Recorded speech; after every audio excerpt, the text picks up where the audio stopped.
Hi and welcome. I'm so glad you found my channel. My name is Erin, and on my videos I show you how to create DIY bath and beauty products. So let's go ahead and get started with this week's video.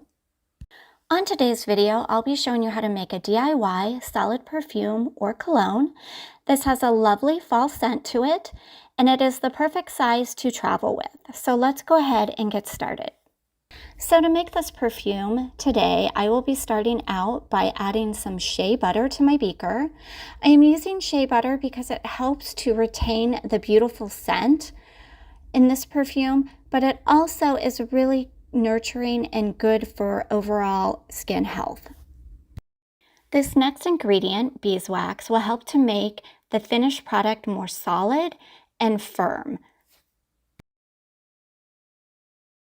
Fractionated coconut oil is the next ingredient I'll be using today. This is a fast absorbing oil, and I find that it's not as greasy as some of the other oils when applied to the skin. So now it's time to go ahead and cover and gently heat this on the stove on the lowest setting for about 20 to 25 minutes until all the ingredients are completely melted. While my ingredients are in the process of melting, let me take this time to show you the container that I will be using today for this perfume. This is a really small tin container with a lid, and I will see if I can find something similar to this and link it in the description box below.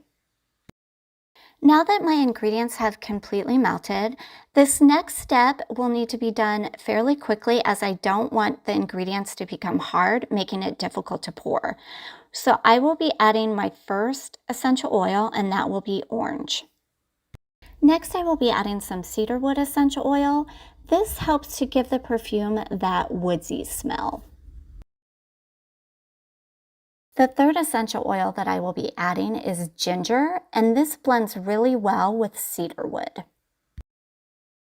This next essential oil I will only be using a little of, and it's cinnamon. It has a nice kind of balanced, spicy and sweet scent to it. This last essential oil is going to be vanilla. This has such a sweet, really comforting scent to it, and I love how it blends with the other essential oils. I ended up heating this just for a few minutes, and now I am ready to pour it in my tin. So here's the finished product. Once I poured it into my container, I allowed it to sit and become hardened completely for about 15 minutes, and this turned out really wonderful. Here I am showing you how to use this perfume.